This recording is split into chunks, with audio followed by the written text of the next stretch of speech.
அனைத்து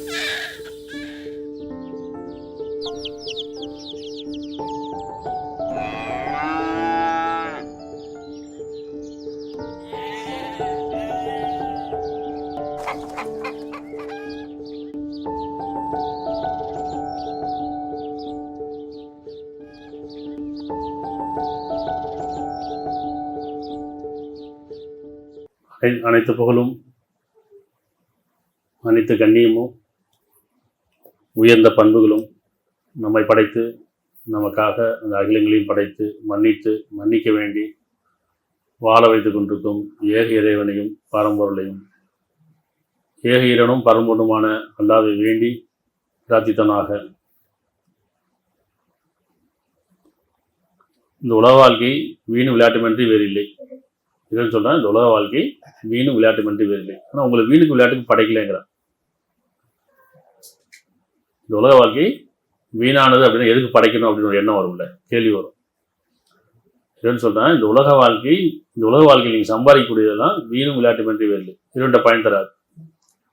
அப்போ உங்களில் செயலில் அழகானவர் யார் என்று சோதிப்பதற்காக படைச்சிருக்கிறார். அந்த அழகான செயல் மட்டும்தான் அவன்கிட்ட பயன் தரும். இங்கே நம்ம சம்பாதிக்கக்கூடிய பொருளோ பதவியோ புகழோ அதிகாரமோ இரண்ட பயன் தராது. அப்போ இரண்டு என்ன பயன் தரும் அப்படின்னு சொன்னால் நம்ம செய்யக்கூடிய அழகிய செயல், நல்ல செயல், ஒழுக்கமுடைய செயல். அப்போ அந்த அழகிய செயலை கொண்டு தான் நம்ம இரண்டு பக்கம் நெருங்க முடியும். அது தவிர உலக வாழ்க்கையில் எதுவுமே அவனுக்கு பயன் தராதுங்கிறத நான் சொல்கிறேன். இது வேடிக்கையும் விளையாட்டாக இருக்குங்கிறான். பெரும்பாலும் வேடிக்கையிலே இருக்கும். இன்னைக்கு பெரும்பாலும் வேடிக்கையில் தான் இருக்கும், விளையாட்டில் தான் இருக்கும். இந்த உலக வாழ்க்கையில் மூழ்கி போயிட்டோம். இன்னைக்கு சமூக வலைதளம் அப்படின்னு வந்துருச்சு இல்லையா? ஊடகங்கள் இருக்குது. ஊடகங்கள் வேறு, சினிமா வேறு. இப்போ சமூக வலைதளங்கள் இருக்குது. இது மக்களோட ஊடுருவிட்டே இருக்குது. இப்போ அது நம்ம பயன்படுத்துகிறோமா, அது நம்மளை பயன்படுத்துகிறான்னு தெரியல. எது ஒன்றுமே ஆரம்பத்தை நம்ம தான் பயன்படுத்துவோம், காலப்போக்கில் அது நம்மளை பயன்படுத்தும். அப்படிதானே? ஒரு குடிகார கூட பார்த்தீங்கன்னு சொன்னால் அந்த மதுவுக்கு முதல்ல அவன் பயன்படுத்துவான், அதுக்கப்புறம் அவனால் விட முடியாது அப்படின்னா அது அவனை பயன்படுத்தின்னு அர்த்தம். இன்றைக்கி நமக்கு அது போதை பார்த்தீங்கன்னா மொபைல் இருக்குது. தேவைக்கு தான் முதல்ல ஆரம்பித்தோம் இல்லையா?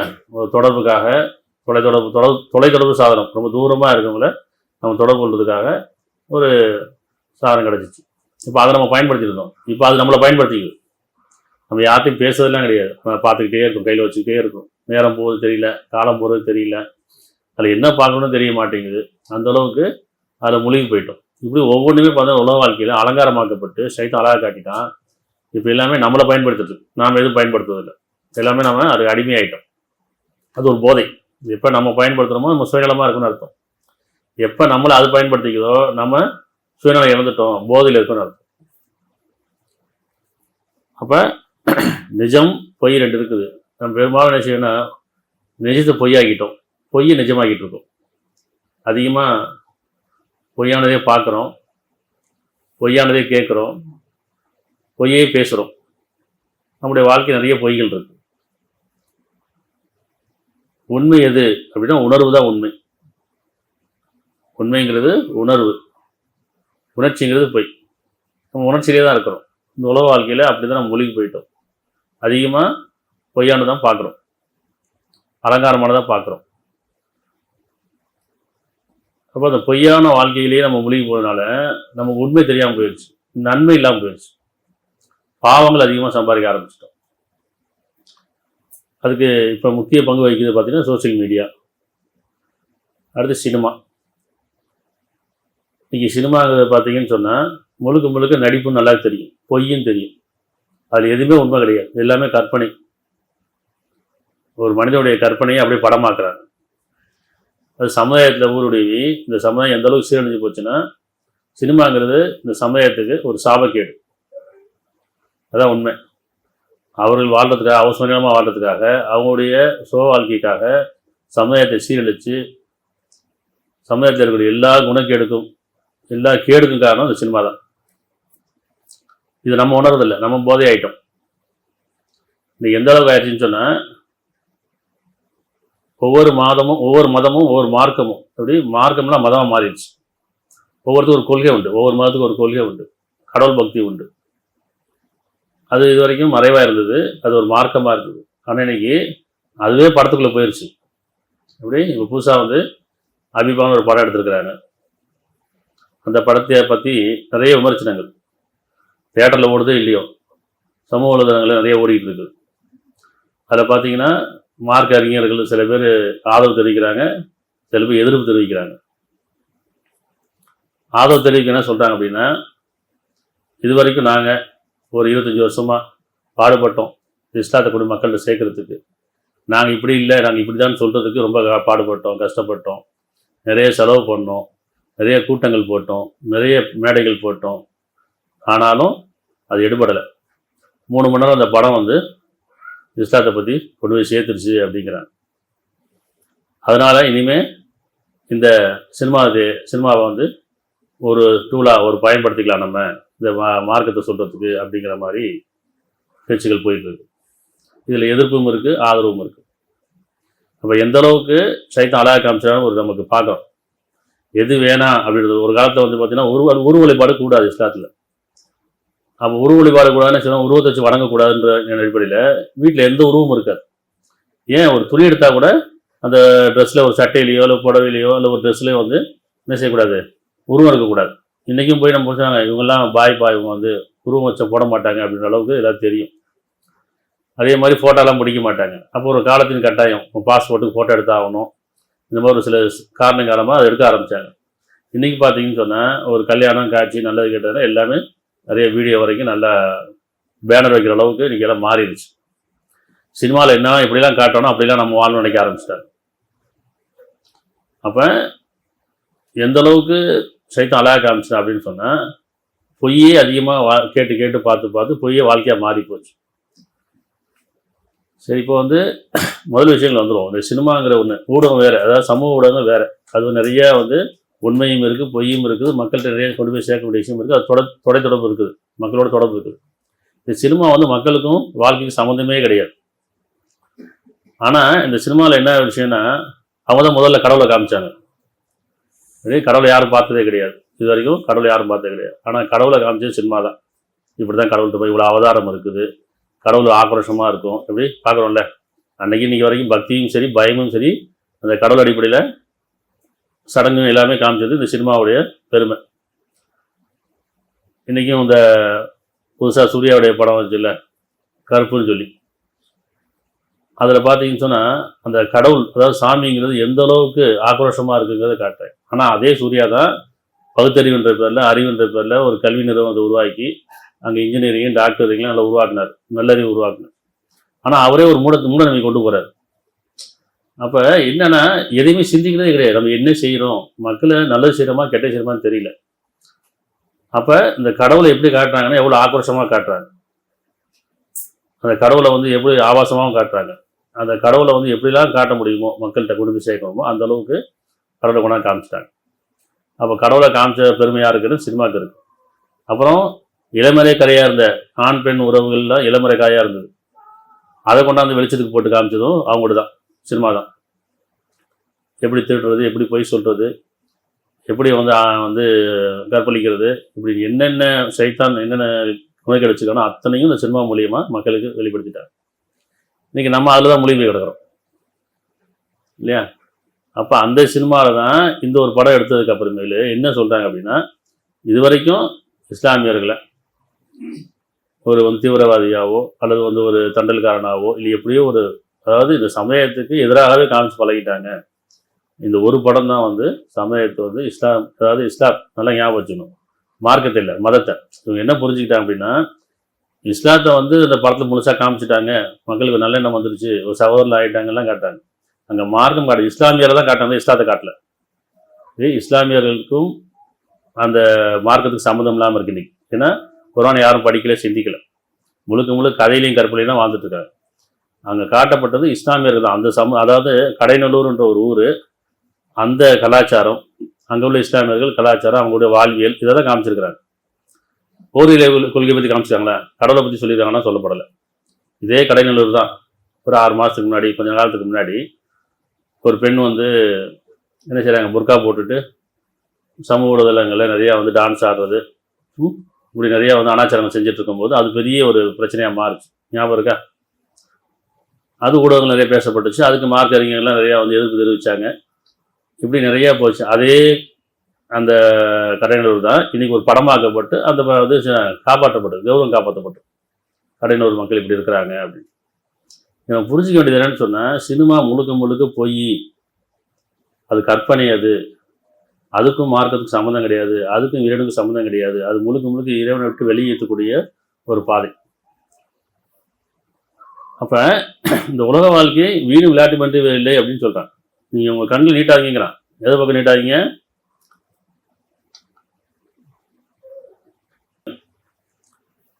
இன்றைக்கி மார்க்க அறிஞர்களும் சரி, இமாமங்களும் சரி, குருமார்களும் சரி, மத குருமாரும் போதகரும் எல்லாமே வேதத்தின்படி மக்களை வழிநடத்தலை. இந்த வேதத்தில் நம்ம சிந்திக்காமல் உணராமல் நிறைய சடங்குகளையும் கதைகளையும் வச்சுக்கிட்டு அதை கொண்டு தான் வாழ்க்கை அமைச்சிட்டாங்க தவிர மார்க்கத்தில் கொண்டு போகல. அது இதில் புரியுது. ஏன்னா இந்த சினிமாவை பார்த்து இந்த சினிமாவை நம்ம பயன்படுத்திக்கலாமே, நம்ம மார்க்கத்தை சொல்கிறதுக்கு, இஸ்லாத்தை பரப்புறதுக்கு, இல்லை நம்ம இப்படி இல்லைன்னு சொல்கிறதுக்கு இந்த சினிமாவை பயன்படுத்திக்கிற அளவுக்கு சைத்த அழகாக காமிச்சிட்டான் இல்லையா? சரி, 131. இன்னும் அவர்களில் சில பிரிவினர்களின் சுகம் அனுபவிக்கும் பக்கம் நாம் வீழ்த்திருப்ப பக்கம் உன் கண்களை நீட்டாதீர். எங்கே நீட்டக்கூடாது? பார்க்காதீங்கிறான். சினிமா உலகங்கிறது முழுக்க முழுக்க போதை உலகம். அது சமுதாயத்துடைய சாபக்கேடு, ஒழுக்கக்கேடான ஒரு சமுதாயம். அது இதில் எந்த மாற்றம் அவங்களுக்கே தெரியும். எத்தனையோ தொழில் இருக்குது, இப்படி எத்தனையோ தொழில் இருக்குது, எத்தனையோ பிஸ்னஸ் இருக்குது, எத்தனையோ பண்ணிட்டு போயிடலாம். ஆனால் இந்த சினிமான்ற ஒரு இடத்துல வந்து சமுதாயத்தை சீரழிச்சு இன்றைக்கி சமுதாயம் எந்த அளவுக்கு சீரழிக்குன்னு அவங்களுக்கே நல்லா தெரியும். அப்போ என்ன சொல்கிறான்னா, அவர்களில் அதாவது மனிதர்களில் சில பிரிவினரின் சுகம் அனுபவிக்க நாம் வீட்டிற்பின் பக்கம் உங்கள் கண்ணை நீட்டாதீர். அவர்களை அதில் சோதிப்பதற்காகவே நாம் கொடுத்துள்ள உலக வாழ்க்கையின் அலங்காரமே ஆகும். உமது இறைவனம் வழங்கியிருப்பது சிறந்ததும் நிலையானதான். எது வேணுங்கிறான்? அந்த கண்களை பார்க்காதீங்க, நீட்டாதீங்கிறான். அவங்கள பார்க்காதீங்கிறான். ஆனால் என்ன செய்யணும்? முழுக்க முழுக்க இன்னைக்கு 24 மணி நேரமும் அதில் தான் இருக்கும். ஃபோன் கையில் இருக்குது, சீரியல் பார்க்குறது, என்ன பாட்டு கேட்குறது, இன்னும் என்னென்ன பார்க்கணுமோ ஃபோனு கையுமா தான் இருந்துகிட்ருக்கோம். அது இல்லாமல் இருக்கிறதே கிடையாது. வேதம் கையுமா இருக்குமா? வேதம் படிக்கிறோமா? கொஞ்ச நேரம் மீட்டிங் கேட்போம், நல்ல விஷயங்கள் கேட்போம், கொஞ்ச நேரம் குரானை படிப்போம், இல்லை கொஞ்ச நேரம் மற்ற வேதங்களை படிப்போம், நல்ல விஷயம் கிடையாது. ஏன்னா அதில் அது இருக்காது. அதில் இருக்கிறது தான் முழுக்க முழுக்க ஆபாசங்களும் அறகுறைகளும் இன்னும் வந்து அனாச்சாரங்களும் இருக்கும். அப்படியே சேர்த்து அழகாக காமிச்சிட்டான், முழுகடிச்சிட்டு போயிட்டே இருக்கிறோம். அப்போ இறைவன் என்ன சொல்கிறான்னா, அந்த கண்டு நீட்டாதீங்கிறான், பார்க்காதீங்க, அதை திரும்பாதீங்கிறான். அது நான் சோதனைக்காக கொடுக்கப்பட்ட அலங்காரமான வாழ்க்கை. அது உங்களுக்கு இறைவன் வழங்கியிருப்பது நிலையானதும் மேலானது இருக்குது. அந்த பக்கம் திரும்புங்க. இங்கே சோதனை தானே, இங்கே நன்மை தீமை இருக்குது, உண்மை பொய் இருக்குது, நியாயம் அநியாயம் இருக்குது. சைத்தான் என்ன செய்யறான்னு சொன்னால், மனிதர்களை இறைவனை விட்டு திருப்புறான். இப்படி அலங்காரத்தின் பக்கமும் ஆபாசத்தின் பக்கமும் அனாச்சாரத்தின் பக்கமும் திருப்பி உலக வாழ்க்கையில் மதிமயங்க வைக்கிறான். இது மதிமயங்களுடைய உலக வாழ்க்கையாக மாறி போச்சு. நம்ம மயங்கிட்டோம். இப்படிதானே 3ல் 196, 97 அக்கிரமக்காரர்கள் நகரங்களில் உல்லாசமாக திரிந்து கொண்டிருப்பது உண்மை மயக்கிட வேண்டாம். எது மயக்குது? நம்மளை யாரை பார்த்து வாழ நினைக்கிறோம்? பொய்யை பார்த்து வாழ நினைக்கிறோம். இப்படிதானே? வேதத்துப்படி வாழ்கிறோமா? சத்தியத்துப்படி வாழ்கிறோமா? உணர்முடி வாழ்கிறோமா? உணர்முடி வாழ்றதில்லை. அக்கிரமக்காரனை யார்? அநியாயக்காரர்கள் அர்த்தம். சமுதாயத்துக்கு அநியாயக்காரர்கள், வரமீறியவர்கள். இதுதானே அக்கிரமம். என்ன சொல்லுவோம்? ஏன்ப்பா அக்கிரமம் பண்ணுறணும், அநியாயம் பண்ணுறணும் அப்படின்னு அர்த்தம். அவர்களும் பிறருக்கு அநியாயம் செய்யக்கூடியவர்கள் தன்னுடைய சுயலாபத்துக்காக. இப்போ சமுதாயத்து அநியாயக்காரலாக இருக்காங்க, அக்கிரமக்காரலாக இருக்கிறாங்க. அக்கிரமக்காரர்கள் நகரங்களில் உல்லாசமாக திரிகிறாங்களா இல்லையா? உல்லாசமாக திரிபவர்கள் பக்கம் உண்மை திரிந்து கொண்டிருப்பது உண்மை மயக்கிட வேண்டாம். நீங்கள் மயங்கிறாங்கிறோம். மிகவும் அற்பம், இது மிகவும் அற்ப சுகம். பிறகு அவர்கள் தங்கிவிடும் நரகம் தான். இது மிகவும் கெட்ட தங்கிவிடமாகும். நமக்கு எச்சரிக்கை செய்கிறான். அது அற்ப சுகமானது, அது மிகவும் அற்பமானது, அவங்க தங்கிவிடும் நரகமாகும். வேதனைக்கு மேலே வேதனை இருக்குங்கிறான். ஆனால் அதோடு நீங்கள் போயிட்டு இருக்கீங்க, நல்லா தெரியும் அது. இப்படி ஆனால் இந்த வசனம் படிக்கலையா அந்த மார்க்க அறிஞர்கள்? எப்படி யார் ஆதரிக்கிறாங்களோ அவர் என்ன செய்கிறாங்கன்னா, இந்த சினிமாவை ஒரு டூலாக பயன்படுத்திக்கலாம். இதில் இஸ்லாத்தை பரப்ப முடியாது, மதத்தை பரப்பலாம், அப்படி அந்த வாழ்வியலை பரப்பலாம், அந்த கலாச்சாரத்தை பரப்பலாம், அந்த சமுதாயத்தோட பரப்பலாம். ஆனால் இஸ்லாம்ங்கிறது என்ன? அது மார்க்கம், அது வாழ்வியல், அது அறம். இதெல்லாம் வந்து சினிமாவில் பரப்ப முடியாது. ஏன்னா சினிமா முழுக்க பொய்யானது தானே. இந்த வேதம் அவருக்கு கவிதையை கற்றுக் கொடுக்கலன்னு சொல்கிறேன். இறைவன் சொல்றான் அவருக்கு நான் கவிதை கற்றுக்கொள்ளேன். சினிமா முழுக்க முழுக்க கவிதை தான், கற்பனை தான், வசனங்கள் தான். நம்ம இப்பயும் இந்த வேதம் படிக்கணும்னு சொல்றோம், அத்தியாயம் வசனம் சொல்றோம். வசனம் சொல்லக்கூடாது, ஆயத்தும் சொல்லணும். அப்படி அத்தியாயம் வசனம் சொல்றோம் இல்லையா, அத்தியாயம் ஆயத்து. ஏன்னா வசனம்னா அது கவிதை மாதிரி ஆயிடும். இது வசனம் கிடையாது, ஆயத்து, அத்தாட்சிகள். ஆனால் இறைவன் சொன்னால் அவருக்கு நான் கவிதை கற்றுக்கல, தேவையும் இல்லைங்கிறான். அப்போ கவிதை முழுக்க முழுக்க பொய். இப்படி வர்ணிப்பது அலங்காரமானது, கற்பனையானது. அப்போ சினிமா முழுக்க முழுக்க என்ன செய்யணும், கவிதையில் தான் இருக்குது, கற்பனையில் தான் இருக்குது. அக்கிரமக்காரர்கள் நகரங்களில் உல்லாசமாக தெரிந்து கொண்டிருப்பது உங்கள் மயக்க வேண்டாம் அப்படிங்கிறான். மதிமயங்கிற வேண்டாம், மிகவும் அற்ப சுகம், பிறகு அவர்கள் தங்குமிடம் நரகமே ஆகும். அது மிகவும் கெட்ட தங்குமிடம் ஆகும். அதில் நீங்களும் போறீங்களான்னு கேட்கலாம். சரியா? அப்போ இன்னைக்கு இந்த உலகத்தை முழுக்க முழுக்க தன்னுடைய கைவசம் வச்சிருக்கிறது சினிமா தான். ஊடகம் இருக்குது. இந்த ஊடகத்தை இன்னைக்கு பார்த்தீங்கன்னு சொன்னால் எந்த அளவுக்கு அப்படின்னு சொன்னால் முழுக்க முழுக்க நம்ம தான் வலைதளம் சிக்கியிருக்கிறோம். அப்படி வலைதளங்கள்ன்றது நம்ம பயன்படுத்தும், அது நம்மளை பயன்படுத்தி அதில் சிக்கிடும், வெளியேற முடியாமல் இருக்கும். அது இன்னைக்கு உள்ள பிள்ளைங்கள்லாம் பார்த்தீங்கன்னா சின்ன பிள்ளைங்கள வரைக்கும் 2 வயசு பிள்ளையிலேருந்து பார்த்தீங்கன்னு சொன்னால் ஃபோனை கையில் கொடுத்துட்றாங்க. அதை கொடுத்தா தான் பிள்ளைங்க சாப்பிடும். எப்படி அது கொடுத்தா பிள்ளைங்க சாப்பிடும். ஏன்னா அப்படி தான் பழகிட்டோம். முதல்ல ஆரம்பத்தில் என்ன செய்யணும், ஃபோனை கொடுத்து பொம்படம் கொடுத்து பார்த்து சாப்பாடு ஊட்டி பழகிட்டோம். இப்போ என்ன செய்யுது, சாப்பிடலன்னா பரவாயில்ல, அதை கொடுத்தா சாப்பிட மாட்டேன். அப்போ அங்கேருந்து ஆரம்பிக்கதா இல்லையா?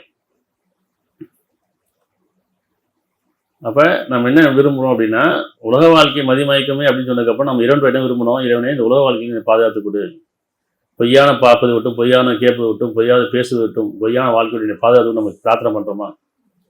தப்பு செய்யும் போது பிரார்த்தனை பண்ணுறோம். நமக்கு நல்லாவே தெரியும், நான் பார்க்குறது கெட்டதும் தெரியும், நான் கேட்டது கெட்டதும் தெரியும், பேசுறது கெட்டதும் தெரியும். அப்போவே பிரார்த்தனை பண்ணோம்ல. நம்ம தவறு செய்யும் போதெல்லாம் பிரார்த்தனை பண்ணால் இறைவன் அதுலேருந்து பாதுகாப்பானா இல்லையா? அந்த உணர்வு தானே. பிரார்த்தனை என்ன, இது தப்புன்னு எனக்கு தெரியுது, ஆமாம் இது தப்பு, இது கேட்கக்கூடாது, இதை பார்க்கக்கூடாது, அந்த உணர்வு இருக்குல்ல, அந்த உணர்வை நம்ம பின்பற்றணும்னு சொன்னால் இறைவன் நமக்கு நேர்வழி காமிச்சிடுவான். நம்ம சைத்தான் என்ன செய்யறான்னா அதன் மூலயமா அழகாக காமிச்சிட்டே போகிறோம். எந்த அளவுக்கு அந்த சினிமாவையும் நம்ம ஒரு மார்க்கத்தை பயன்படுத்திக்கலாமே. இன்னைக்கு மீடியா பயன்படுத்தாமல் இல்லை. இப்போ நம்ம பேசிகிட்டு இருக்கோம், வீடியோ எடுக்கிறோம், ஆடியோ போடுறோம். இப்படி நிறைய மார்க்க அறிஞர்கள், மத குருமார்கள் எவ்வளோ நல்ல விஷயங்களை மீடியா பயன்படுத்திக்கிறாங்க. கெட்டதும் பயன்படுத்திக்கணும், நல்லதும் பயன்படுறோம். ஆனால் சினிமாவை பயன்படுத்துறது தவறுங்கிறது. மீடியா பயன்படுத்திக்கிங்க, உங்களுக்கு தேவைக்கு பயன்படுத்திக்கலாம், மக்களை கொண்டு போய் சேர்க்கறதுக்காக. ஆனால் சினிமாவை பயன்படுத்தணும்னு சொல்கிறாங்க இல்லையா, அங்கே எந்த அளவுக்கு சைத்த அழகாக காமிச்சிடும் அப்படிங்கிற விஷயம். சினிமாவை நீங்கள் எப்படி பயன்படுத்த முடியும், எல்லாம் நடிப்பாக தான் பயன்படுத்த முடியும். அப்படித்தானே? கணவன் மாதிரி, மனைவி மாதிரி, பிள்ளை மாதிரி, எப்படி இன்னும் ஹீரோ மாதிரி எல்லாம் அந்த மாதிரி தான் நடிக்க முடியும். ஆனால் உண்மை அது இல்லைல்ல. ஒரு கதாநாயகி எத்தனை பேர் கதாநாயகனுக்கு கணவன் மனைவியாக நடிக்கும். அதே மாதிரி ஒரு கதாநாயகன் எத்தனோ பெண்களுக்கு கணவனாக நடிப்பான். இது நடிப்பு தானே. சேகரமாக நடிப்பான், அடுத்த படத்தை மாதிரி நடிப்பான், இந்த படத்தை செத்து போயிடுவான், அந்த படத்தை உயிரோடு வந்துடுவான். இப்படி முழுக்க முழுக்க நடிப்புன்னு நமக்கு நல்லா தெரியும். ஆனால் அதையும் போய் 3 மணி நேரம் உட்காந்து பார்க்குறோம். ஒரு 3 மணி நேரம் ஈர்த்து ஒரு இடத்த உட்கார வச்சு, மூளையை மழுங்க வச்சு, எதையும் யோசிக்க விடாமல், சிந்திக்க விடாமல், இப்படி ஒரு இருட்டில் உட்கார வச்சு 3 மணி நேரம் படம் காட்டுறாங்கல்ல. அப்போ சைத்தான் எவ்வளோ பெரிய வேலை செய்யலாம் பாருங்க. இப்படி வியாபாரம், தொழில், குடும்பம் இது எல்லாத்தையும் மறந்துடும். அது 3 மணி நேரம் அப்படியே இருட்டில் உட்காந்துரும். யார் எங்கே உட்காரான்னு தெரியாது. அது இருட்டில் உட்காந்து முழுக்க அதுலேயே 3 மணி நேரம் கழிச்சிடறோமா இல்லையா? இப்போ சரி வீட்டில் டிவியில் போடுறோம், இல்லை மொபைலில் பார்க்கணும், அதுலேயே 1 மணி நேரம் 2 மணி நேரம் உட்காந்துடுறோமா இல்லையா? இப்போ அந்தளவுக்கு ஒரு போதை. இது பொய்யின் மீது போதையில் உட்காந்துருக்கும். 9:55 அவருடைய செல்வங்களும் அவருடைய மக்களும் உண்மை ஆச்சரியப்படுத்த வேண்டாம். யாரு முதல்ல என்ன படித்தோம், யார் உல்லாசமாக தெரிகிறார்களோ அவரும் கண்கள் ஈட்டாதீங்கன்னு சொல்கிறான் இல்லையா, அற்ப செல்வம்னு சொல்கிறான். இப்போ 9:55 அவருடைய செல்வங்களும் அவருடைய மக்களும் உண்மை ஆச்சரியப்படுத்த வேண்டாம். அந்த மாதிரி வாழ நினைக்காதீங்க, அவங்கள மாதிரி வாழ நினைக்காதீங்க, அதை பார்த்து பெருமைச்சு போயிடாதீங்க. அல்லாஹ் அவற்றை கொண்டு இவ்வுலக வாழ்க்கையிலேயே அவர்களை வேதனை செய்யவும், அவர்கள் அறுக்குடைகளை நிராகரிக்கிறாக இருக்கிற நிலையிலே அவர்களை உயிர் பிரிவதையும் நாடுகிறான். பார்க்குறோம்னா இன்னைக்கு எவ்வளோ செல்வந்தரா சோகமாக வாழ்ந்துட்டு கடைசியில் அனாதையாக இருந்து போயிடுறாங்க. பார்த்துருக்கோமா இல்லையா, கேள்விப்படுறோமா இல்லையா? நிறைய சொத்து சேர்த்தாச்சு, புகழ் சேர்த்தாச்சு, நிறைய படங்கள் நடித்தாச்சு. ஆனாலும் கடைசியில் அவங்க இறப்பெல்லாம் எப்படி இருக்குன்னு பார்த்து கடைசியில் விட்டு தானே போகணும், அனாதையான போய் ஆகும். இது ஒன்றும் வராதில்ல. அப்போ அவருடைய செல்வங்களும் அவருடைய மக்கள் உண்மை ஆச்சரியப்படுத்த வேண்டாம். அல்லாஹ் அவற்றை கொண்டு இவ்வுலக வாழ்க்கையிலேயே அவர்களை வேதனை செய்யவும் அவர்கள் அருள் கொடைகளை நிராகரிக்கிறவர்களாக இருக்கிற நிலையில் அவருடைய உயிரை பெறுவதை அல்லாஹ் நாடுகிறான். அவ்வளோதான். அவங்க கடைசியில் மனசில் வெறுத்து போய் வேதனையோடு அனுபவிச்ச நிலையில் எந்த ஒரு பிரார்த்தனையும் இல்லாமல் எந்த ஒரு விருப்பமும் இல்லாமல் இறந்து போவது இறைவன் நாடுகிறாங்க. ஏன்னா இந்த உலக வாழ்க்கை அவ்வளோதான் முடிஞ்சு திருப்தி கொண்ட உலக வாழ்க்கையை திருப்தி கொண்டாங்க. மறுமை பற்றியான ஞானம் அவங்கள்ட்ட இல்லை இல்லையா? 45:7 பொய் கற்பனை செய்யும் பாவிகள் யாவரும் கேடுதான். பொய் கற்பனை செய்யும் பாவிகள் யாவரும் கேடுதான். இதெல்லாம் பொய் கற்பனை தான். நம்ம உண்மையின் பக்கம் இருக்கோமா பொய்யின் பக்கம் இருக்கோமா? எதை அதிகமாக கேட்குறோம், எதை அதிகமாக பார்க்குறோம், எதை அதிகமாக பேசுகிறோம், எதன் மீது அதிகமாக மனம் இழைச்சி போகுது அப்படின்னா மனம் உள்ள அதில் தான் நிற்கும், பொய் மீது தான் நிற்குது. பொய் பக்கம் திரும்பாங்க, உண்மையின் பக்கம் வாங்குங்கிறான். உங்கள்கிட்ட தான் உண்மை இருக்குது, உங்களுடைய உணர்வில் தான் உண்மை இருக்குது, உள்ளட்சத்தில் தான் உண்மை இருக்குது, உங்கள்கிட்ட தான் நியாயம் இருக்குது, அது வேதமாக இருக்குது, அது பிரார்த்தனையாக இருக்குது, அது வாழ்க்கையாக இருக்குது. ஆனால் பெரும்பாலும் இதை தொலைச்சிட்டு பொய்யின் பக்கமே இருக்கிறோம், அலங்காரத்தின் பக்கமே இருக்கிறோம். இன்றைக்கி அதுவே படமாக்கப்பட்டு அப்படி ஒரு நிலை ஏற்படுத்திட்டான்னு வச்சுக்கோங்க. சரி படத்தை வந்து இஸ்லாத்தை இந்த படத்தை பயன்படுத்திக்கலாம், சினிமாவை பயன்படுத்திக்கலாம்னா ஹதீஸ் 7 லட்சம் ஹதீஸ் இருக்குது, அத்தனை ஹதீஸும் படமாயிடும். எப்படி அப்படி ஒரு முடிவு எடுத்துட்டாங்க. சரிப்பா சினிமாவை நம்ம இஸ்லாத்தை படத்துக்காக பயன்படுத்திக்கலாம் இல்லையா அப்படின்னு சொல்லி ஒரு முடிவு எடுத்துட்டாங்கன்னு வச்சுங்க. என்ன ஆகும்? 7 லட்சம் ஹதீஸ் இருக்குது, அதில் 7,000 ஹதீஸ் தான் மையான ஹதீஸுங்கிறாங்க, மற்றதெல்லாம் வந்து பலகீனமானதுங்கிறாங்க இல்லையா? அப்போ அத்தனமும் படமாக்கப்படுமா இல்லையா? அப்போ என்ன ஆகும் பாருங்க, சமுதாயம் என்ன ஆகும்? கொடுக்கும்போது கற்பனையிலையும் கதையிலையும் போய் நிற்கும். இதை கொஞ்சம் சிந்திக்கணும். வேதத்தை படமாக்க முடியாது, இப்படி இந்த குர்ஆனை படமாக்க முடியாது. ஏன்னா இது சிந்தனைக்குரியது, தனித்தனிமையானது, ஒவ்வொருத்தரும் தனி வழிகாட்டும், அப்படித்தானே? ஆனால் நிறைய கற்பனை யூகங்களையும் வச்சுருக்காங்கல்ல, நிறைய கதைகள் வச்சுருக்காங்க. இந்த கதையெல்லாம் படமாக்கணும்னு நினச்சி என்ன ஆக முடியும்? ஒருத்தர் படம் எடுக்கிறாரு, சரி இன்றைக்கி வந்து ஒரு சமுதாயத்தை பற்றி படம் எடுத்தாச்சுப்பா, சரி இன்றைக்கி நிறைய ஓடிடுச்சு என்ன, சரி இஸ்லாத்தை போய் நம்ம போய் சொல்லிட்டோம், இஸ்லாத்தை சொல்லலை, அப்படி அந்த இஸ்லாமியரை பற்றி சொல்லுங்க, இஸ்லாத்தை சொல்லலை. அப்போ இஸ்லாமியரை பற்றி சொல்லியாச்சுன்னா அடுத்து இன்னொருத்தர் கதை எடுப்பார், அடுத்து இன்னொரு ஹதீஸ் இருக்குது, இன்னொரு ஹதீஸ் இருக்குது, நிறைய ஹதீஸ்களாக கொண்டு கதையில் கொண்டாந்துருவாங்க. இப்போ அத்தனமும் படமாயிடுச்சு, என்ன ஆகும் யோசிச்சு பாருங்க. இப்போ வேதம் ஏன் படிக்கல சிந்திக்கலைங்கிறாங்க. வேதம் என்ன சொல்லுது? ஏன் குர்ஆனை சிந்திக்க சொல்ல? ஏன்னு சொல்கிறான் இல்லையா? நீங்கள் சிந்திங்கிறான், ஆராய்ங்கிறான், அது உங்களை வாழ்க்கையாகி கொள்ளுங்கிறான், இது வாழ்க்கைக்கு வழிகாட்டிங்கிறான். அதுதானே? 2:16 இவர்கள் தான் நேர்வழிக்கு பதிலாக தவறான வழியை கொள்முதல் செய்து கொண்டவர்கள். இவர்கள் தான் நேர்வழிக்கு பதிலாக தவறான வழியை தேர்ந்தெடுத்து கொண்டவன் அர்த்தம். கொள்முதல் செய்தவன் அர்த்தம் தேர்ந்தெடுத்து கொண்டவர்கள். இவருடைய வியாபாரம் லாபம் தராது, இவருடைய முயற்சி பயன் தராதுன்னு அர்த்தம். இவர்கள் நேர்வழி பெறுவரும் அல்ல. யார் இந்த உலக வாழ்க்கையான் முழுகிட்டாங்களோ, அலங்காரத்தை போயிட்டாங்களோ, அலங்காரமான வாழ்க்கையும் பொய்யான வாழ்க்கை விரும்புகிறார்களோ, இவர்கள் தான் நேர்வழிக்கு பதிலாக தவறான வழியை தேர்ந்தெடுத்து கொண்டவர்கள். இவருடைய முயற்சி பயன் தராது, இவர்கள் நேர்வழி பெறுவரும் அல்ல. இங்கே லாபம் தராதுன்னு போட்டிருக்கோம், அப்படின்னு அர்த்தம் பயன் தராதுன்னு அர்த்தம். இப்போ இந்த உலக வாழ்க்கை வீணு விளையாட்டு என்று வேறு இல்லை, அவங்களை வீணு விளையாட்டு நான் படைக்கலைங்கிறான். படைப்பு நோக்கம் புரிச்சுக்குங்கிறான். சத்தியத்தை கொண்டு படைச்சிருக்கேன், அப்படி அந்த சத்தியத்து பக்கம் திரும்புங்கிறான். உணர்வு பக்கம் திரும்புங்க, இறைவன் பக்கம் திரும்புங்க. கடவுளை யார் காட்டாலும் திரும்பாதீங்க, நீங்கள் உங்களுக்கு உணருங்கிறான். அப்படி கடவுளை தேடி போகிறோம், கடவுள் தேடும் போது இதுதான் கடவுள் காமிக்கிறாங்க, இதுதான் இறைவன் காமிக்கிறாங்க, இப்படி தான் அவனுக்கு சடங்கு பண்ணு காமிக்கிறாங்க. அது உண்மை கிடையாதுல்ல. இறைவன் உணர்வானவன், அந்த உணர்வுன்றது நமக்குள்ளே தானே இருக்குது. நான் ஏன் தேடி போகணும்? அப்போ நான் தேடும் போது எனக்கு கடவுளை காமிச்சிட்டாங்கல்ல. எப்படி காமிச்சாங்க? சினிமா மூலியமாக காமிச்சாங்க, நிறைய கடவுளை காமிச்சிட்டாங்க இல்லையா? அலங்காரமாக காமிச்சிட்டாங்க. இப்போ எப்படி அவங்களுக்கு தோணுதோ அப்படி எப்படிலாம் அவதாரங்களாக காமிச்சிட்டாங்க. ஆனால் கடவுள் எப்படி இருக்குது? ஆக்ரோஷமாக இருக்குது, பயமாக இருக்குது, எப்படி இப்படி தான் அந்த கடவுளை காமிச்சிருக்கிறாங்க. இறைவன் கருணையாளன், இரக்கமுடையவன், அன்பு மிக்கவன். அவனுடைய பண்பு எப்படி? எல்லாமே இரக்கமும் மன்னிப்பும் கொண்ட அந்த அப்படி காட்ட முடியுமா? கடவுள் ஒரு அன்பை எப்படி காட்டுறது? ஒரு இறக்கத்தோடு எப்படி காட்டுறது? உருவத்தை காட்ட முடியுமா? அது உணரதான முடியும். ஆனால் ஆக்ரோஷமாக காட்ட முடியும். கடவுள் இப்படி தான் இருக்கணும், ஆக்ரோஷமாக காட்ட முடியும். இப்படி கண்ணெல்லாம் பெருசாக நாக்கெல்லாம் தொங்க போட்டு ஒரு அருவா எடுத்துக்கிட்டு இப்படி தான் காட்ட முடியும். அப்படி தான் இந்த சினிமாவில் கடவுளை காமிச்சிட்டாங்க. இது மாதிரி கடவுளை யாரும் பார்த்தது இல்லை. அப்போ கடவுளை காமிச்ச பெருமை யாருக்கு இருக்குது? இந்த சினிமாவுக்கு இருக்குது. சமுதாயத்தை சீர்குலைச்ச பெருமையாக இருக்குது இந்த சினிமாவுக்கு இருக்குது. அரைகுட ஆடையிலையும் ஆபாசத்திலையும் கற்பனையிலையும் யூகங்களையும் சமுதாயத்தை சீரழிச்சிட்டு இருக்காங்க. சரியா? 2:86. மறுமைக்கு பதிலாக இவ்வுலக வாழ்க்கையை விலைக்கு வாங்கி கொண்டவர்கள் இவர்கள்தான். யாரு?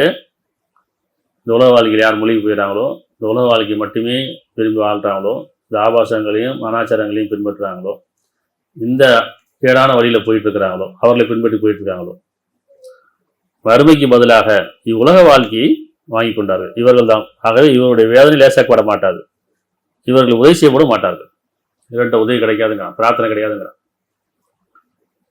யார் பொய்யானவன் நம்பிக்கொண்டு பொய்யான வாழ்க்கையின் மீதே வாழ்கிறாங்களோ, இன்றைக்கி பார்த்தீங்கன்னா எல்லாமே பார்த்தீங்கன்னா இந்த சினிமா வந்ததுக்கப்புறம் எல்லா பசங்களும் ஹீரோ ஆகிட்டாங்க. அதில் பாதி பேர் வில்லனாக இருப்பாங்க, மீதி பேர் ஜோக்கராக இருப்பாங்க. அவங்களுக்குள்ளேயே இப்படி அவங்களுக்குள்ளேயே அவங்க போடுற ட்ரெஸ் ஆகட்டும், ஹேர் ஸ்டைல் ஆகட்டும், அவங்க நடை உடை பாவனைலாம் பார்த்தீங்கன்னா தன்னை ஹீரோவாக நினச்சிக்கிறது, தன்னை ஹீரோவாக நினச்சிக்கிறது. இதில் வில்லனாக பார்த்துப்பாங்க. கொஞ்சம் முரட்டுத்தனமாக தான் தான் வில்ல மாதிரியே காமிச்சிப்பாங்க. இல்லை சில பேர் பார்த்தீங்கன்னா தன்னை ஜோக்கரை காமிச்சிப்பாங்க. வெறும் ஜோக் அடிச்சுட்டு விளையாண்டுக்கிட்டு கேலி பண்ணிக்கிட்டு எப்படி முழுக்க சினிமாலேயே வாழ்ந்துட்டு இருக்கிறாங்க. எப்படி ஒரு மாஸ்க் போட்ட மாதிரி தன்னுடைய சுயமுகம், நல்ல முகம், நம்முடைய ஒரிஜினல் முகம் கிடையாது. நான் அவனை மாதிரி இருக்கேன், நான் இவனை மாதிரி இருக்கேன், எப்படி அந்த ஹீரோ மாதிரி இருக்கேன், இந்த மாதிரி கட்டிங்லேருந்து, ஹேர் கட்டிங்லேருந்து, ட்ரெஸ்ஸிலேருந்து, தான் ஸ்டைலேருந்து எல்லாம் மாற்றிக்கிட்டாங்க. தானாகவே இல்லை. அந்த அளவுக்கு சைத்தான் வழி எடுத்துட்டான். அப்படி தானே? 5:91 சைத்தான் விரும்புவதெல்லாம் மதுபானத்தை கொண்டும் சூதாட்டத்தை கொண்டும் உங்களிடையே பகைமையும் வெறுப்பையும் உண்டு பண்ணி அல்லாவின் நினைவிலிருந்து இறைவனுக்கு வழிபட்டதிலிருந்தும் உங்களை தடுத்துவிட மட்டும்தான். எனவே அவற்றை விட்டு நீங்கள் விலை கொள்ள மாட்டீர்களா? சைத்தான் விரும்புவதில் என்ன? மதுபானத்தை கொண்டு, போதையை கொண்டுங்கிறான். மதுபானம் சாராயம் மட்டும் கிடையாது, போதை. நீங்கள் சுயநலம் இழந்துடணும். நீங்கள் யாரும் உங்களுக்கே தெரியக்கூடாது. உங்களை மற்றவங்க பயன்படுத்திக்கணும். அப்படி தானே பயன்படுத்திக்கணும். நாமெல்லாம் பயன்படுத்திக்கிறோமா? இல்லை, நம்மளை எல்லாமே பயன்படுத்துது. அந்தளவு சுயநலம் இழந்துட்டோம். சுயநலமான இல்லை, நல்லறிவோடு இல்லை, மதிமயங்களாக இருக்கும். அப்போ இந்த போதையில் தான் சைத்தான் விரும்புவதெல்லாம் மதுபானத்தை கொண்டும் போதையை கொண்டும் சூதாட்டத்தை கொண்டும் வேடிக்கை விளையாட்டை கொண்டும் உங்களிடையே பகைமையும் வெறுப்பையும் உண்டு பண்ணி அல்லாவின் நிலையிலிருந்து இறைவனுக்கு வழிபட்டுவதில் நடப்பதிலிருந்தும் உங்களை தடுத்து விட மட்டும்தான். எனவே அவற்றை விட்டு நீங்கள் விலை கொள்ள மாட்டீர்களா? இப்போ விளைவிக்கன்னு சொல்கிறான். இன்னிலேருந்து இப்போலேருந்து விளைவிக்கணும். இப்படி பொய்யான கேட்பதும் பார்ப்பதும் பேசுவதை விட்டு விளைவிக்கணும். இந்த சினிமா கலாச்சாரத்தை விட்டு விளைவிக்கணும். அப்படிதானே? இப்போ நமக்கே தெரியும் தானே, கெட்டது பார்க்கக்கூடாது, கெட்டது பேசக்கூடாது, கெட்டது கேட்கக்கூடாதுன்னு தெரியும் தானே. அப்படி நம்ம பார்க்க மாட்டோம். நம்ம குடும்பத்தை யாரையும் அப்படி பார்க்க மாட்டோம். ஆனால் வெளியே பார்க்குறோம். நம்ம குடும்ப பெண்களையோ குடும்ப ஆண்களையோ குடும்ப ஆண்களையோ அப்படி பார்க்க மாட்டோம் தானே. அது அசிங்கமாக இருக்குன்னு சொல்லுவோம், கண்டிப்போம். ஆனால் அதுவே திரையில் போட்டால், சினிமாவில் போட்டால், மொபைலில் போட்டால் பார்க்குறோம். அப்போ சைத்தான் அப்படி அழகாக காட்டான், போதையில் ஆக்கிட்டான். மதுபானத்தை கொண்டும் போதையை கொண்டும் சூதாட்டத்தை கொண்டும் உங்களுடைய பகைமையும் வெறுப்பையும் போட்டியும் போராமையும் இறைவனுடைய நினைவிலிருந்தும் அவனுக்கு வழிபடுவதிலிருந்தும் உங்களை தடுத்து விடதான். அப்படிதான் தடுத்துட்டான். இறைவன் நினைவுறுவதிலிருந்தும் உல்லசத்தை விட்டு விலக்கி முழுக்க உலக வாழ்க்கையிலும் முழுகடிச்சுட்டான். சைத்தான் அழகாக காட்டுறான். ஆனால் அதை விட்டு விலகி கொள்ளுங்கிறான். இப்போ விலகிக்குங்க. 40:19 கண்கள் செய்யும் மோசத்தையும் நெஞ்சனை மறைத்து வைப்பதையும் அவன் நன்கறிவான். உங்களுடைய கண்கள் செய்யும் மோசத்தைங்கிறான். உங்கள் கண்கள் நல்லது பார்க்குறீங்களா, ஆபாசத்தை பார்க்குறீங்களா? உங்கள் எண்ணம் எப்படி இருக்கோ அதான பார்வையாக இருக்கும். எண்ணம் ஒழுங்காக இருந்தால் பார்வை சரியாக இருக்கும், பார்வை ஒழுங்காக இருந்தால் எண்ணம் சரியாக இருக்கும். எண்ணமும் பார்வை ஒழுங்காக இருந்தால் வாழ்க்கை நல்லா இருக்கும், செயல் சரியாக இருக்கும், இல்லையா? இப்போ எண்ணம் ஒழுங்காக இல்லை, பார்வை தவறிடுச்சு, பார்வை சரியில்லை, எண்ணம் தவறிடுச்சு. இதை கொண்டு தான் நம்முடைய வாழ்க்கை, இதோட தான் நம்முடைய பேச்சு செயல் எல்லாமே. இப்போ எண்ணங்களை முதல்ல ஒழுங்குபடுத்திக்குன்னு சொல்கிறோம். உங்கள் இதயத்தில் நன்கு அறிஞ்சவனாக இருக்குங்கிறான். கேடான எண்ணங்களை விட்டு விலகி கொள்ளுங்க. சைத்தான் அழகாக காட்டுறதுனா இப்படி தான், கேடான எண்ணங்களை அழகாக காட்டிகிட்டே இருப்பான், நல்லதை கெட்டதை காட்டுவான், இல்லையா? அப்போ கண்கள் செய்யும் மோசத்தையும் நெஞ்சங்களில் மறைத்து வைப்பதையும் அவன் நன்கறிகிறான். பயந்துக்கணும். என்னை யாருமே பார்க்கல, நான் பார்த்துட்டு இருக்கிறது யாருமே பார்க்கல, அதான் தைரியம். அப்படி ரூமுக்குள்ளே உட்காந்து பார்த்துட்ருக்கேன், இல்லை மொபைலில் உட்காந்து பார்த்துட்ருக்கிறேன், வீட்டில் யாருமே இல்லை, நான் பார்க்குறத நான் என்ன கேட்கணும் பார்க்கணும், அது யாருமே பார்க்கலன்னு நினச்சிட்டு இருக்கீங்களா? அவங்களோட தான் இருக்கேங்கிறான். நீங்கள் 2 பேர் தான் 3ஆவது நான் இருக்கிறேன், 3 பேர் தான் 4ஆவது இருக்கிறேன், அதிகமாக இருந்தாலும் கம்மியாக நான் அவங்களோட இருக்கிறேன், நீங்கள் தனித்து தான் உங்களோட இருக்கிறேன், நீங்கள் எதையும் மறைக்க முடியாதுங்க. அந்த பயம் வேணும் தானே. நம்ம ஒன்று பார்க்கும்போதோ கேட்கும்போதோ கூட யாராச்சும் நம்ம உறவுக்காரங்களோ நம்ம அப்பா அம்மாவோ யாரும் பார்த்துட்டாங்கன்னு பயம் வருதில்லை, பார்த்துட்டாங்களே அவங்க இருக்கிறாங்களே, சவுண்டு கம்பெனிக்கலாம், கொஞ்சம் மூடிடலாம், கொஞ்சம் மறைச்சி வச்சுக்கலாம், தெரியுதுல்ல. அப்போ நம்ம உருவமாக பார்க்குறோம், எங்கள் அப்பா பார்க்குறாரு, எங்கள் அம்மா பார்க்குறாங்க, இல்லை என் கூட பிறந்தவங்க, இல்லை வந்து யாரும் நெருக்கமாக இருக்கவங்க என்னை பார்க்குறாங்கன்ற போது அதை மறைச்சிக்கிறோம், தப்பு செய்கிறத மறைச்சிக்கிறோம். இறைவன் சொல்ல நான் பார்த்துக்கிட்டே இருக்கேன் பாங்க, என்கிட்ட மறைக்க முடியாது. மறைக்க முடியுமா இறைவன்ட்ட? எப்படி மறைக்க முடியும்? அவன் தான் மறைவானது வெளிப்படையாக அறிஞ்சவனாச்சு. அப்போ எண்ணங்களையும் மறைக்க முடியாதுட்டான். மனிதன் நான் படைத்து உங்களுடைய மனம் உங்களுடைய என்ன பேச அறிஞ்சங்கும் போது எண்ணங்களையும் மறைக்க முடியாது, எப்படி நான் உருவத்தை மறைக்க முடியும்? அப்போ இறைவன் என்ன பார்த்துட்டு இருக்காங்கிற எண்ணம் வரணும் இல்லை, அது பயம் வரணும் இல்லை, உள்ளட்சம் வரணும் இல்லை. இறைவன் கேட்டுட்டு இருக்காங்கிற அந்த எண்ணம் வரணும் இல்லை. சரியா? இப்போ கண்கள் செய்யும் மோசத்தையும் நெஞ்சங்களை மறைத்து வைப்பதையும் அவன் நன்கறிகிறான். 24 19 20 எவர்கள் உள்ளச்சம்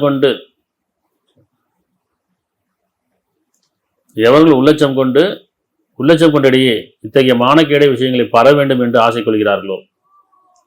நீங்க பார்க்கறதா மற்றவங்களுக்கு சிவார் செய்யாதீங்கிற, நீங்க பார்க்கலாம் மற்றவங்களுக்கு காட்டாதீங்கிற, நீங்க கேட்கறதா மற்றவங்களுக்கு கேட்க சொல்லாதீங்கிற. அப்படி உங்களுக்கு உள்ளச்சம் இருக்கட்டும். ஆனா எவர்கள் 24:19 எவர்கள் உள்ளச்சம் கொண்டவர்களிடையே இத்தகைய மானக்கேடான விஷயங்களை பர வேண்டும் என்று ஆசை கொள்கிறார்களோ அவர்களுக்கு நிச்சயம் இம்மையிலும் மறுமையிலும் நோய்வினை செய்யும் வேதனை உண்டு. நல்லா அறிகிறார், நீங்கள் அறிய மாட்டீர்கள். இப்போ சிவார் செய்கிறாங்கல்ல, என்ன சிவார் செய்கிறாங்க? அபி படத்தை போய் எல்லாரும் பாருங்கள், குடும்பத்தோடு பாருங்கள். இஸ்லாத்தை பற்றி முழுமையாக சொல்லப்பட்டாச்சாங்க. இறைவனை பற்றி சொல்ல, இஸ்லாமியர்களை பற்றி சொல்லப்பட்டாச்சு, அந்த கலாச்சாரத்தை பற்றி சொல்லப்பட்டாச்சு, அவங்களுடைய வாழ்வில் பற்றி சொல்லப்பட்டாச்சு. ஆனால் இறைவனை பற்றி சொல்ல, உள்ளட்சத்தை பற்றி சொல்ல, வேதத்தை பற்றி சொல்ல. அப்படிதானே? இப்போ என்ன சிவார் செய்கிறாங்க?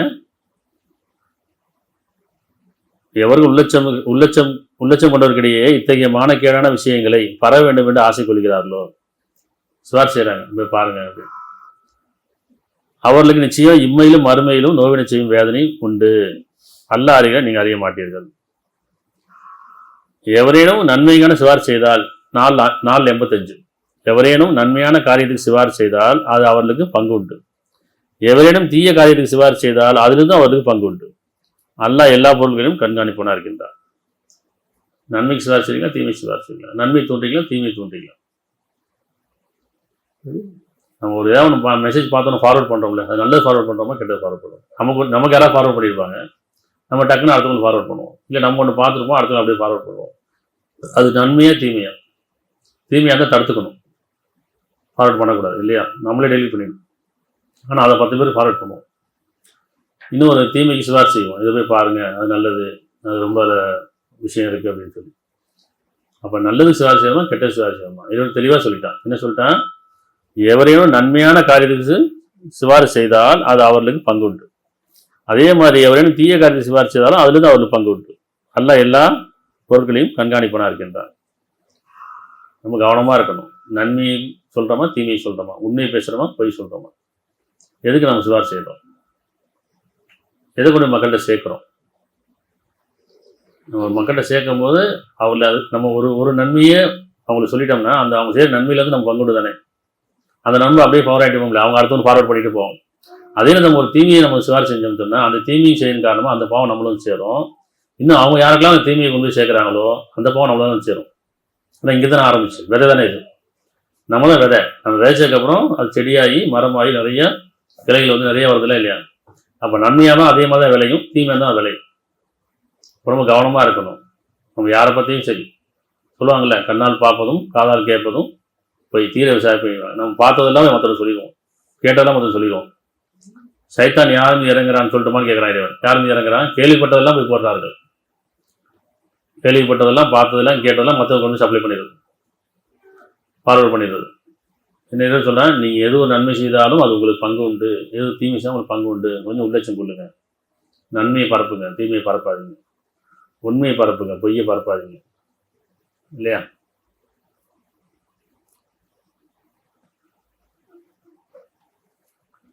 (29:64) இன்னும் இவ்வுலக வாழ்க்கை வீணும் விளையாட்டுமன்றி வேறில்லை. இன்னும் நிச்சயமா மறுமைக்குரிய வீடு தினமாக அதுவே வாழ்வாகும். இவர்கள் அறிந்திருந்தால், நீங்கள் அறிஞ்சிருந்தீங்கன்னு சொன்னால், சிந்திச்சிருந்தீங்கன்னு சொன்னால், வேதம் படிச்சிருந்தீங்க உணர்ந்தீங்கன்னு சொன்னால், இந்த உலக வாழ்க்கை வீண் விளையாட்டு பண்ணி வேலை. ஆனால் மறுமை உங்களுக்கு மேலானதுங்கிற எது வேணும்? மறுமைக்காக நம்ம வாழணும். எப்படி இறந்ததுக்கப்புறம் வாழ்க்கை இருக்குது, இதுதான் நம்பிக்கை. கடவுள் நம்பிக்கைனா என்ன?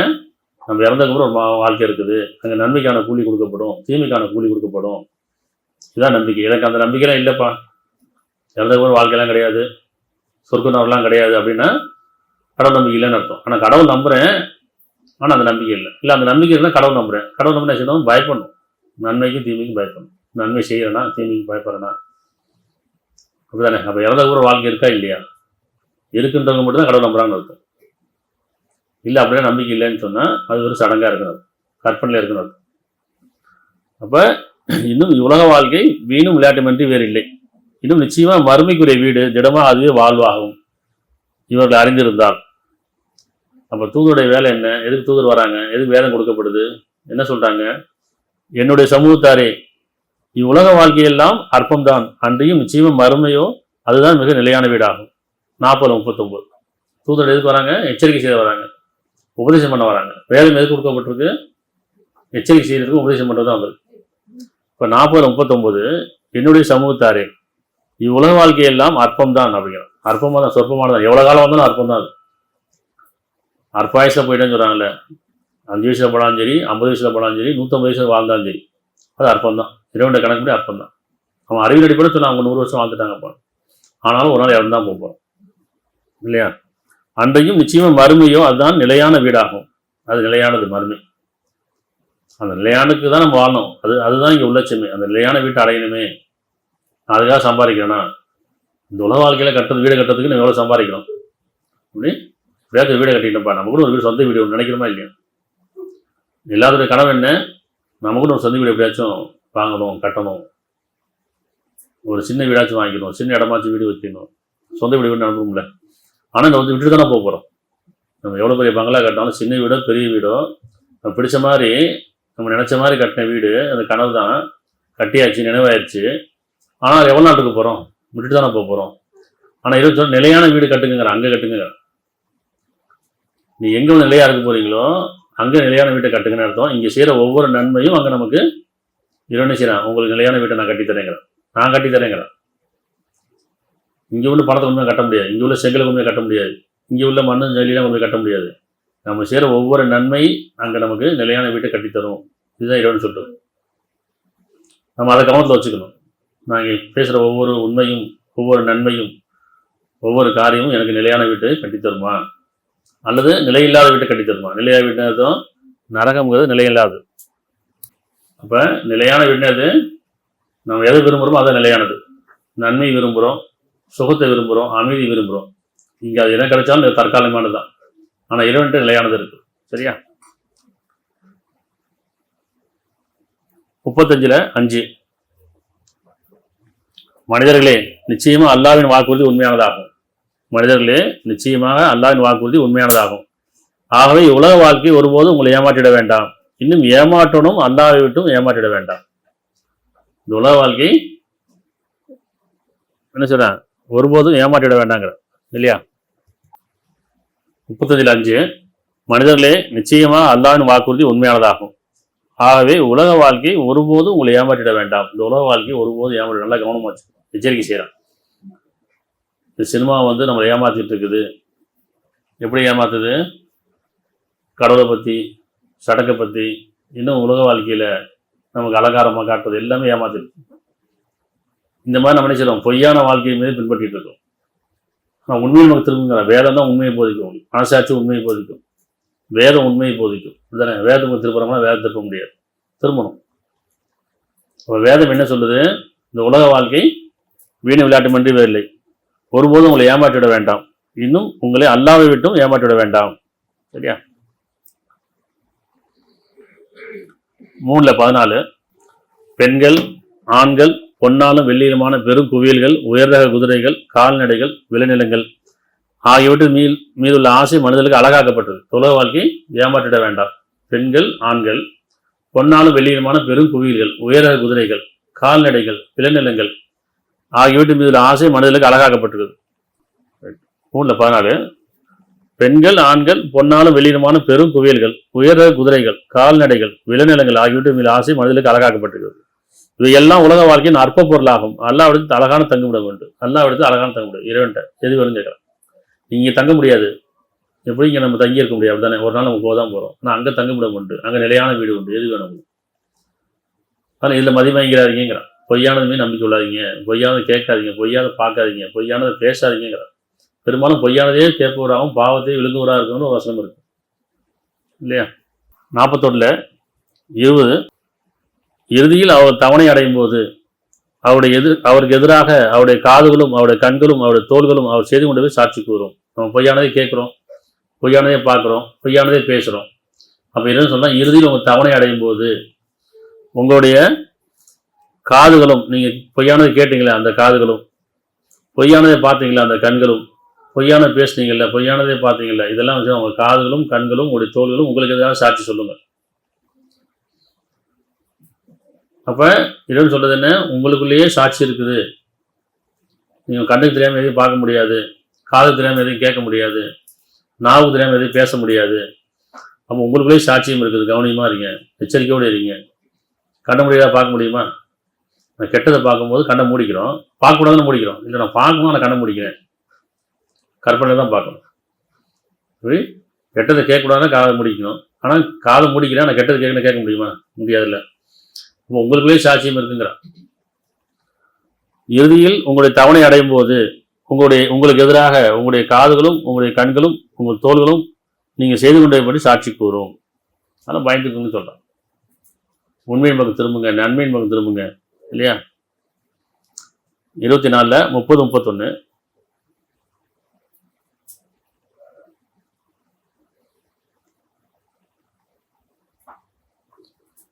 நம்பிக்கொண்ட ஆண்களுக்கு கூறுவீராக, அவர் தங்கள் பார்வையிலே பாதுகாத்துக் கொள்ள வேண்டும். புரியுதா? நம்பிக்கொண்ட ஆண்களுக்கு, இறை நம்பிக்கொண்ட ஆண்களுக்கு கூறுவீராக, அவர் தங்கள் பார்வையிலே பாதுகாத்துக் கொள்ள வேண்டும். மானக்கேடானவற்றும் தங்களை பேணிக் கொள்ள வேண்டும். அது அவர்களுக்கு மிக பரிசுத்தமானதாகும். நிச்சயமா அல்லாஹ் அவர் செய்தவற்றை நன்கறிகிறான். இதே மாதிரி பெண்கள் சொல்றான். எப்படி சொல்றான்? இன்னும் நம்பிக்கொண்ட பெண்களுக்கு கூறுவீராக, அவர்கள் தங்கள் பார்வையை பாதுகாத்துக் கொள்ள வேண்டும். மானக்கேடானவற்றும் தங்களை மனது கேடானவற்றை விட்டும் தங்களை பேணிக் கொள்ள வேண்டும். தங்கள் அலங்காரங்கள் இயல்பாக வெளிக்காட்டக்கூடாது. தங்கள் அலங்காரங்கள் இயல்பாக தெரியக்கூடிய தவிர வெளிக்காட்டல் ஆகாது. இன்னும் தங்கள் ஆடைகளால் தங்கள் மார்பிலே மறைத்துக் கொள்ள வேண்டும்.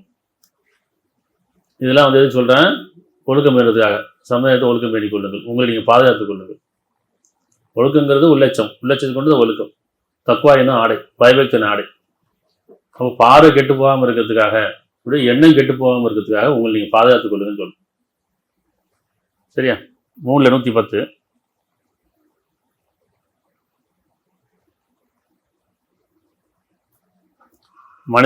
மனிதர்களுக்காக தோற்பிக்கப்பட்ட சிறந்த சமுதாயமாக நீங்கள் இருக்கிறீர்கள். யார் வேதத்தை பின்பற்றாங்களோ, யார் சத்தியத்தை பின்பற்றாங்களோ, உள்ளட்சம் முடிவராக இருக்காங்களோ அவர்களை பற்றி என்னன்னு சொல்கிறான்? மனிதர்களுக்காக தேர்ந்தெடுக்கப்பட்ட அல்லது தோற்பிக்கப்பட்ட சிறந்த சமுதாயமாக நீங்கள் இருக்கிறீர்கள். நீங்கள் நன்மை செய்கிறீர்கள், தீமை விட்டு விளக்கிறீர்கள். நன்மை செய்யுங்க, தீமை விட்டு விளக்குங்கன்றான். அல்லாஹ்வின் மீது நம்பிக்கொள்ளுங்கள். வேதத்துடையோரும் இவ்விதமே நம்பிக்கொண்டிருப்பின் அவர்களுக்கு நன்மையாகும். அவர்களை நம்பிக்கொண்டவர்களும் இருக்கிறார்கள், எனினும் அவர்களை பெரும்பாலும் பாவிகளாக இருக்கிறார்கள். புரியுதா? நீங்களும் சிறந்த சமுதாயம் இருக்குன்னு இருந்தீங்கன்னா நன்மையை தீமை தடுங்க. யார் நன்மையை தீமை தடுக்கிறார்களோ அவர் சிறந்த சமுதாயத்தில் இல்லையா? அப்போ மனிதர்களுக்காக சாட்சியாளராக இருக்கீங்களா? தூதர் உங்களுக்கு சாட்சியாக இருங்க, மட்டுமல்ல சாட்சியாக, வேதத்துக்கு சாட்சியாக இருங்க, உண்மைக்கு சாட்சியாக இருங்க, நன்மைக்கு சாட்சியாக இருங்க, நியாயத்துக்கு சாட்சியாக இருங்க, ஒழுக்கத்துக்கு சாட்சியாக இருங்கிறான். நன்மையை தீமையை தடுங்கிறான். இதுதான் நம்முடைய வேலையாக இருக்கணும். அதை விட்டு தீமைக்கு சிபாரிசு செய்யக்கூடாது. யார் ஒரு தீமைக்கு சிபாரிசு அதில் பங்கு உண்டு, நன்மைக்கு சிபாரிசு அது பங்கு உண்டுன்னு சொல்கிறானா இல்லையா? அப்போ நன்மைக்கு சிபாரிசுன்னு அர்த்தம் நீங்கள் சாட்சியாக இருக்கீங்கிறான். உண்மைக்கும் நன்மைக்கும் நியாயத்துக்கும் சத்தியத்துக்கும் நீங்கள் சாட்சியாக, ஒழுக்கத்துக்கும் நீங்கள் சாட்சியமாக. சரியா? 3:104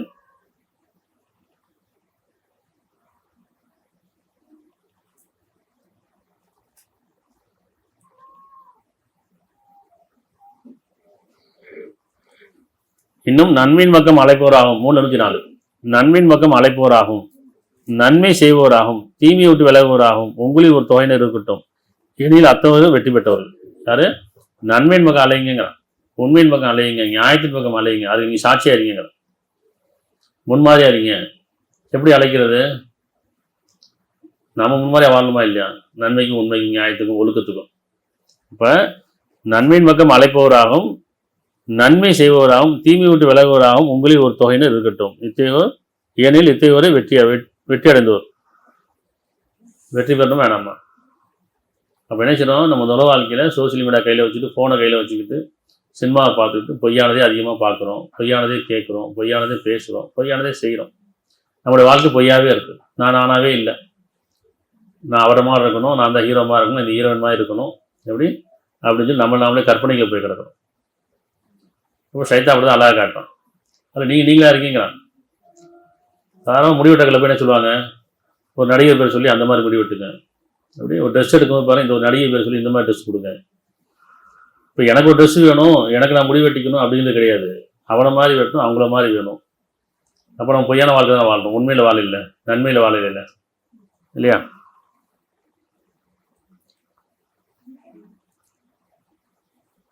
ஆறில் 70 யார் தங்கள் வாழ்க்கையை வீணாகவும் விளையாட்டாகவும் எடுத்துக்கொண்டார்களோ, யார் தங்களுடைய வாழ்க்கையை விளையாட்டாகவும் வெறும் வேடிக்கையாகவும் எடுத்துக்கொண்டார்களோ, இன்னும் யாரை உலக வாழ்க்கையை ஏமாற்றிட்டதோ அவர்களை விட்டு விடுங்கிறான். சொல்ல வேண்டியதை கடமை சொல்லுங்க. அப்போ யார் உலக வாழ்க்கையில் மூழ்கி போயிட்டாங்களோ, ஃபோன்லேயே மூழ்கி போயிட்டாங்களோ, சினிமாலேயே மூழ்கி போயிட்டாங்களோ, அல்லது கெட்டதுலேயே மூழ்கி போயிட்டாங்க, போதையிலேயே மூழ்கி போயிட்டாங்களோ விட்டுருங்கிறான். எப்படி சொல்கிறேன்? யார் தங்கள் வாழ்க்கையை விளையாட்டாகவும் வெறும் வேடிக்கையாகவும் எடுத்துக்கொண்டார்களோ, நான் விளையாட்டுக்காக படைக்கலைங்கிறான், சத்தியத்தை கொண்டு படைச்சிருக்கேங்கிறான். வீட்டுக்கு விளையாட்டுக்கு நான் அவங்களை படைக்கல, படைப்பின் நோக்கம் இருக்குது, இந்த நோக்கத்தை நிறைவேற்றுங்கிறான். அப்போ யார் தங்கள் வாழ்க்கையை விளையாட்டாகவும் வெறும் வேடிக்கையாக எடுத்துக்கொண்டார்களோ, இன்னும் யாரை உலக வாழ்க்கையை ஏமாற்றி விட்டதோ அவர்களை விட்டுவிடும். எனினும் ஒவ்வொருவனும் தான் செய்த செயலின் காரணமாக ஆபத்தை சிக்கிக்கொள்வான். அவன் செஞ்சது அந்த செயலின் காரணமாக ஆபத்தை சிக்கிக்கொள்வான். அவனை வந்து அடையுங்கிறான். எந்த தீமையை அவன் செஞ்சாலும் தீமையை வந்து அடையும் இல்லையா? சிக்கிக்கொள்வான் என்பதை அறிவுறுத்தும். அவர்களுக்கு அல்லாஹ்வை தவிர வேறு பாதுகாவலோ பரிந்து பேசுவோர் இல்லை. ஈடாக அத்தனை கொடுத்தாலும் அது அவரிடம் வந்து ஒப்புக்கொள்ள மாட்டாது. அவர்கள் தங்கள் செய்த செயலின் காரணமே தங்கள் நாசமாய் கொண்டார்கள். இவர்கள் நிராகரித்து கொண்டிருந்த காரணத்தால் இவர்கள் கொதிக்கு நீரும் துன்ப தரும் வேதனையும் உண்டு. என்ன அர்த்தம்? யார் உலக வாழ்க்கையை வீணாக விளையாட்டு எடுத்துக்கொண்டாங்களோ, அவங்களை வீடு விளையாட்டு படைக்கலைங்கிற அது மேலே கவனத்தை வச்சுக்கணும். படைப்பின் நோக்கம் ஒன்று இருக்குது. எந்த நோக்கத்திலேயே நம்மளை படைத்தானோ அந்த நோக்கத்தை பின்பற்றுவதுதான் தொழுகை, அதுதான் ஜபம், அதுதான் கும்பிடுதல், அதுதான் வழிபடுதல். நோக்க முறையாக ஒரு சடங்கு பண்ணிட்டு இருக்கோம்ல, ஒவ்வொரு வழிபாடு தலைவரும் புண்ணியத்தலைவனையும் போயிட்டு இறைவன் ஏன் என்ன படைச்சானே தெரியல, எதுக்காக படைச்சானே தெரியல, நான் பிறந்துட்டேன், வாழ்றேன், இறந்து போயிடும், அவ்வளோதானே. நான் இறைவன் சொன்னால் உங்களை நான் வீடுக்கு விளையாட்டுக்கு படைக்கல, படைப்பு நோக்கம் இருக்குது, அந்த நோக்கத்தை அறிங்க, அதான் ஞானம். எது ஞானம்? இறைவன் ஞானம்னா என்ன? இறைவன் எந்த நோக்கத்தை என்னை படைத்தானோ அந்த நோக்கத்தை அறிவது, அதன்படி வாழ்வது, அது ஞானம், அது வழிபாடு, அது இறைவனை வழிபட்டு தொழுகை சரியா?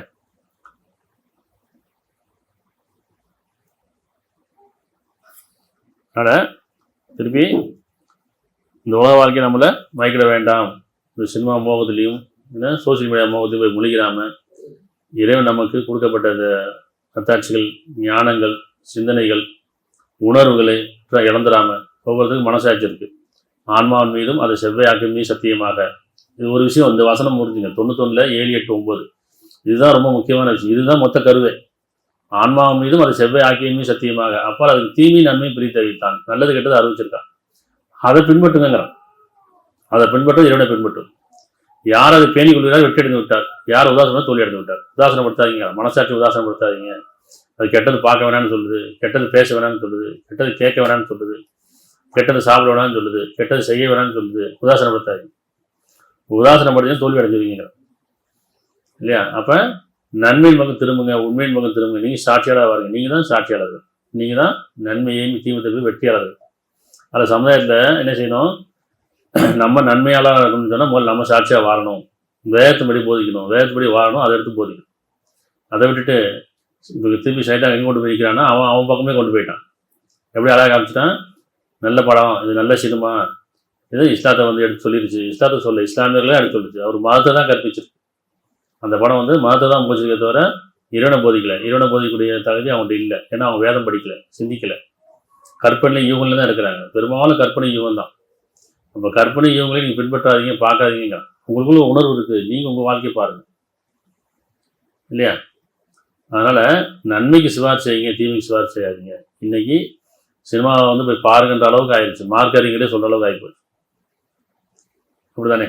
அப்போ சினிமாவில் என்ன இருக்கும்? அதில் எல்லா காட்சியும் இருக்கும்ல. இப்படி சண்டை இருக்கும், பாட்டு இருக்கும், காதல் இருக்கும், இப்படி எல்லா அனாச்சாரங்களும் இருக்கும் அதில். அதனால் ஏன்னு சொல்கிறது, நன்மை பக்கம் திரும்புங்க, தீமையை விட்டு திரும்பிடுங்க. உண்மை பக்கம் திரும்புங்க, பொய்யை விட்டு திரும்பிடுங்க. அப்போ நன்மை தீமை சமமாகாது. நன்மையின் பக்கமே உங்களுக்கு திருப்பிக் கொள்ளுங்கள். அதனால் பார்வையை பாதுகாத்துக் கொள்ளுங்கள், எண்ணங்களை பாதுகாத்துக் கொள்ளுங்கள், உங்கள் நாவை பாதுகாத்துக் கொள்ளுங்கள், கரங்களை பாதுகாத்துக் கொள்ளுங்கள். இது எல்லாமே ஏன் பாதுகாத்துக்கணும்? மறுமையில் உங்களுக்கு வாழ்க்கைக்காக. சரியா? இந்த உலக வாழ்க்கைகளை ஒருபோதும் ஏமாற்றிட வேண்டாம். ஏமாற்றணும் உங்களை எல்லா குறித்து ஏமாற்ற வேண்டாம். இந்த உலக வாழ்க்கை மதிமயக்கம் என்று வேறு இல்லைங்கிறான். எங்கள் இறைவனே, எங்களையும் குடும்பத்தாரையும் நம்பிக்கொண்ட ஆண்களையும் பெண்களையும் இந்த உலக வாழ்க்கை மதிமயக்கிலிருந்து எங்களை பாதுகாப்பாயாக. இன்னும் உனக்குரியவர்களை எங்களை ஆக்கி வைப்பாய். எங்களுடைய வாழ்வும், எங்களுடைய மரணமும், எங்களுடைய தொழுகையும், எங்களுடைய குர்பானையும் உனக்குரியதாக ஆக்கி வைப்பாயாக. உன்னை வழிபடும் வழியில் எங்களை அறிவிச்சு எங்கள் சந்ததிகளுக்கும் வழிகாட்டுகளை ஏற்படுத்துவாயா. நிச்சயமாக நீ எங்கள் மீது இறக்கமுடையவனும் கருணையாகும். எல்லா புகழும் சத்தியத்தையும் எங்களுக்கு போதித்தவனே. எங்கள் எதை தெளிவாக்கினா அதை வாழ எங்களுக்கு எதை நீ தெளிவுபடுத்தாயோ அதை எங்கள் வாழ்க்கையாக்கி வைக்கணும். எல்லா புகழும் நல்லா இருக்கும்.